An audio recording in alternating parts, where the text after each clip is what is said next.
আসসালামু আলাইকুম সুপ্রিয় দর্শক। সাম্প্রতিক সময়ে Bangladesh bank governor Ahsan S Mansur আর্থিক খাত সংশ্লিষ্ট কিছু পদক্ষেপ গ্রহণ করছেন, যেগুলো অনেক বিতর্ক তৈরি হয়েছে। বিতর্ক তৈরি হওয়ার যথেষ্ট যুক্তিসঙ্গত কারণ আছে এবং তিনি তার এই পদক্ষেপগুলোর দ্বারা মনে করছেন যে আর্থিক খাতকে ভালো করতে যাচ্ছেন। আসলে ভালো তো হচ্ছেই না, বরং আর্থিক খাতগুলো কোথায় গিয়ে দাঁড়াবে সেটা নিয়ে এখন আমরা খুব আতঙ্কের মধ্যে আছি।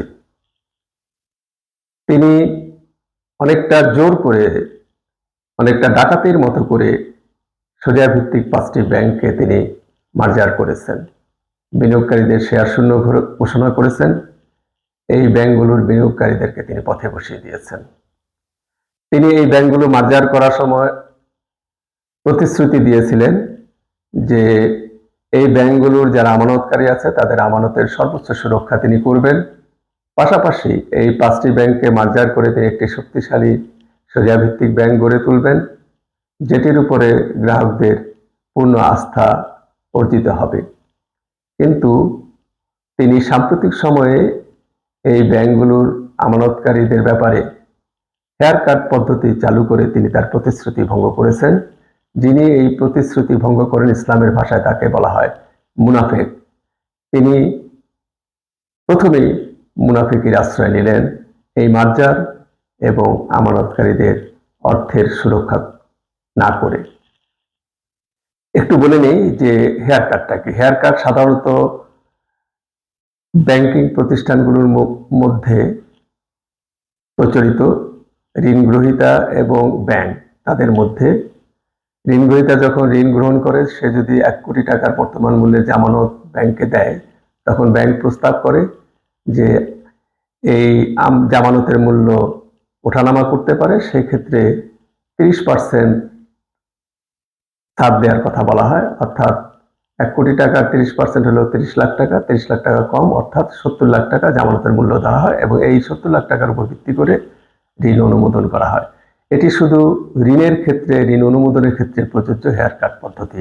কিন্তু তিনি এই হেয়ার কাট পদ্ধতি এখন এই 5টি ব্যাংকের যারা অর্থের আমানতকারী, সেই আমানতকারীদের আমানতের অর্থের উপরে তিনি প্রয়োগ করতে যাচ্ছেন।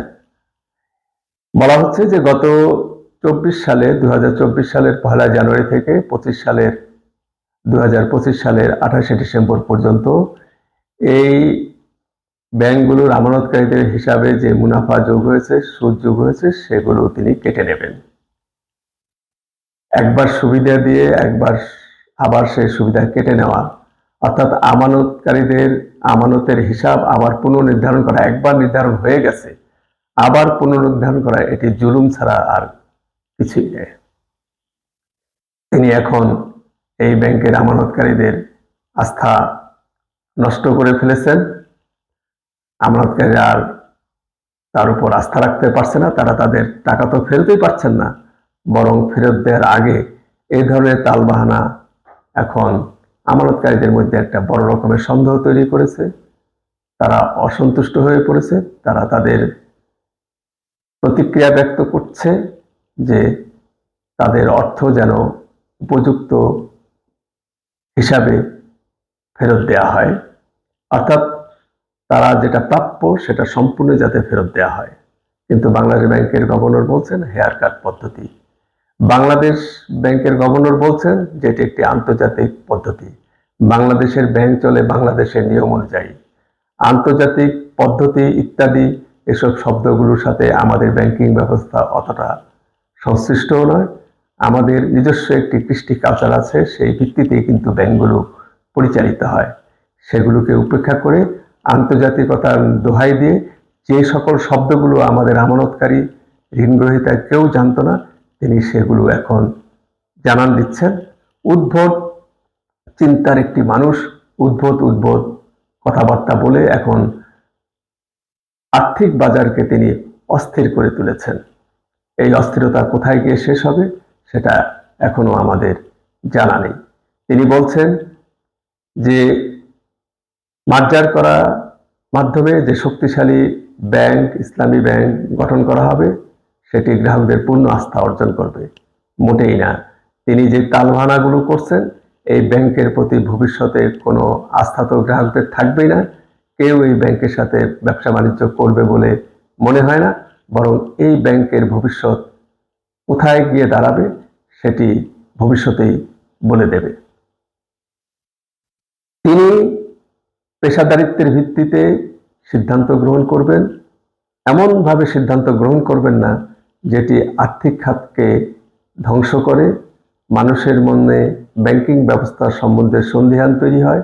তিনি প্রতিটি কথায়, প্রতিটি পদক্ষেপে ব্যাংকিং ব্যবস্থা সম্পর্কে একটি অনাস্থা জনগণের তৈরি করতেছেন, যার ফলে ভবিষ্যতে মানুষ তাদের অর্থ ব্যবস্থাপনা, অর্থ সংরক্ষণ, বিনিয়োগ ইত্যাদির ক্ষেত্রে বড় রকমের একটি জটিলতায় পড়বেন।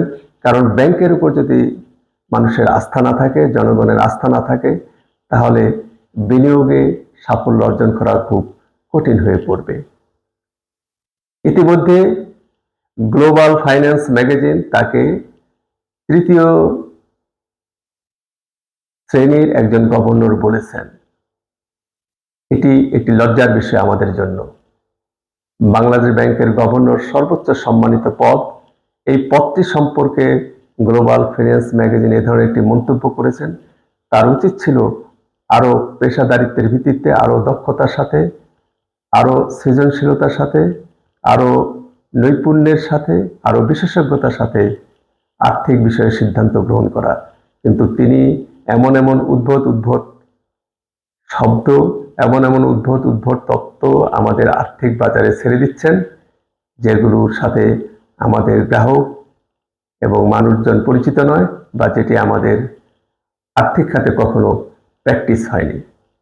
তিনি যদি তার এই পদক্ষেপগুলো থেকে সরে না আসেন এবং এই আমানতকারীদের অর্থের পূর্ণ নিরাপত্তা দিয়ে তাদের সম্পূর্ণ অর্থ যদি ফেরতের ব্যবস্থা না করেন, তিনি আর্থিক খাতের ইতিহাসে একজন মির্জাফর হিসেবে পরিগণিত হবেন।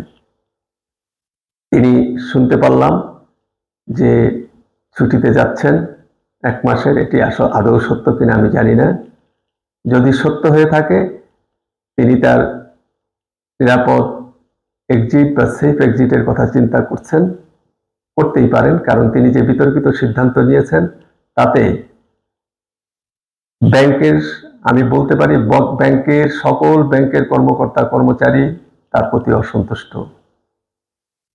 আমানতকারীরা অসন্তুষ্ট, পুঁজি বিনিয়োগকারীরা অসন্তুষ্ট।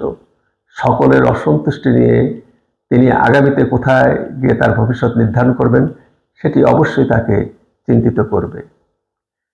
তার সম্পর্কে ফেসবুক সহ অন্যান্য অনলাইন মিডিয়াতে যে সকল পোস্ট আসে, সেই সকল পোস্টে তাকে যেভাবে নেগেটিভভাবে গালমন্দ করা হয়, নেগেটিভভাবে তার সম্পর্কে বলা হয়, আমার সেগুলো বলার ভাষা এখানে নেই। আমি কিভাবে সেগুলো বলি? আমি একজন ভদ্রলোক সম্পর্কে এভাবে বলতে পারি না। অসংখ্য শব্দ। তাকে ব্যাংকের মাফিয়া বলা হচ্ছে, তিনি আসলে সুস্থ আছেন কিনা সেটা সম্পর্কে বলা হচ্ছে, আর্থিক খাতে ধ্বংসকারী তাকে বলা হচ্ছে, তাকে পোল্টিবাজ বলা হচ্ছে, তাকে মুনাফেক বলা হচ্ছে, নানা রকমের ভাষায় তাকে অভিহিত করা হচ্ছে। এগুলো দেখেও তো তার লজ্জিত হওয়া উচিত, সংশোধিত হওয়া উচিত, কিন্তু সেটা তিনি হচ্ছেন না। তিনি বিতর্কিত সিদ্ধান্ত নিয়ে মুনাফেকি করে আমানতকারীদের অর্থের সুরক্ষা, জমার সুরক্ষা, আমানতের সুরক্ষা প্রতিশ্রুতি দিয়ে আজকে তিনি সেখানে হেয়ার কাট পদ্ধতি চালু করছেন এবং তাদের সাথে আরেকটি প্রতারণার আশ্রয় নিলেন। যা হোক, আমি বলবো যে এই প্রতারণা থেকে আল্লাহ যেন আমাদের আর্থিক খাতকে সুরক্ষা করে। আর তার এই সিদ্ধান্ত তিনি কিভাবে বাস্তবায়িত করবেন না পুনর্বিবেচনা করবেন সেটি তিনি ভেবে দেখবেন। সবাই ভালো থাকবেন। আসসালামু আলাইকুম।